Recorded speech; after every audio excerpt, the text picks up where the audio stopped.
You know, a couple years ago when Conor fought Chad Mendes, he tried to bet you and Lorenzo a couple $1 million that he would not chat out. Conor's dealing with a much more serious bankroll this time around. Has he come out and tried to bet you anything that he's going to fulfill this 2 to 4 round prediction? No, he hasn't tried. Hey, listen, I'm on his side on this thing. I want him to win. I expect him to win. I expect him to knock Floyd Mayweather out. So no, there was nothing. Not that I didn't think that he could beat Chad Mendes, but it's not like I'm going to bet against another one of my guys.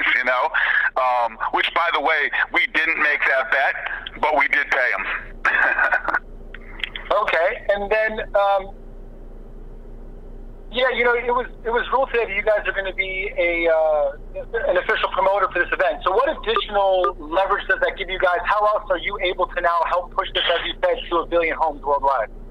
Yeah, I think that we've done a good job at working with Showtime, and that they do the things that they're good at. We do the things that we're good at, and it really helped. There's a lot of things that boxing doesn't do. For instance, most of the times you're dealing with a network.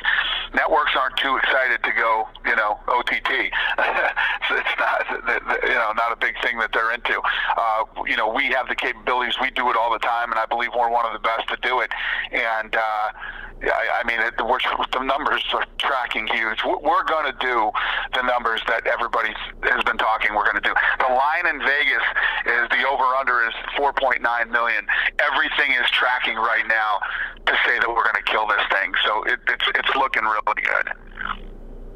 And then a little bit off topic, now it was announced yesterday that you're going to have Tony Ferguson and Kevin Lee fight for an interim belt. That would actually fall within a year since Conor won the belt. So is there a particular reason why you guys are rushing into the interim business again? No, because the thing is Conor has told me he's going to fight again this year, and but I don't know what's going to happen. You can't put these guys on the shelves all this time. We'll see what happens with this fight, and that fight's going to move forward, and we'll see what's next for Conor. And is that scheduled to be the main event of UFC 216? We don't know that yet. We haven't finished building the card. Sure. Thank you. Thank you. Our next question is going to come from Salvador Rodriguez from ESPN Deportes. Please go ahead. Hello, Dana. How are you? I'm great. How you doing?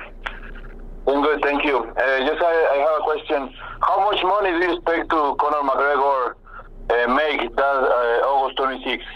The final number. How much do I think he's going to make? Yes. Well, it depends on what the fight does, but Conor's going to make a lot of life-changing money that'll change his family's life forever. That's okay. Thanks so much. Thank you, sir.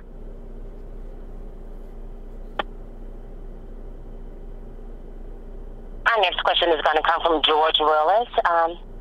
Please go ahead, from the New York Post. Please go ahead. Hi, Dana. How you doing? Good, George. How are you? Good. I just wanted you to talk about the impact of social media on this fight. We're talking about 1 billion homes. That's got to have a huge impact. Oh yeah, absolutely. When we did the world tour, the numbers were off the charts. I can't quote exactly what they were. I don't have them in front of me, but if you ask our PR team, they can give you those numbers. Great question. It was incredible how many people. The first day, I can't remember, it was something crazy, like the first day, the first stop in LA, something like 12.5 million people watched it just on our Facebook alone. Maybe it was between 12 and 20 million or something like that. I can't remember, but that was just on Facebook the first day. So yeah, the numbers were massive. Mm-hmm. And even something like the Pauly thing that just kept going and going and going. Do you think that added to the eyeballs you're going to get the night of the fight? Yeah, listen, obviously the whole Pauly thing popped up out of nowhere. That thing happened and went down, and it's funny all the twists and turns that happen when you're promoting a fight like this. And obviously he was saying all this crazy stuff for like 5 or 6 days, and then finally I was like, you know what? I want to put out some of the footage here and just stop all this craziness. And when I put the footage out, I mean, just to give you another example, just the footage on my Instagram alone, it was both on Instagram are over 1 million.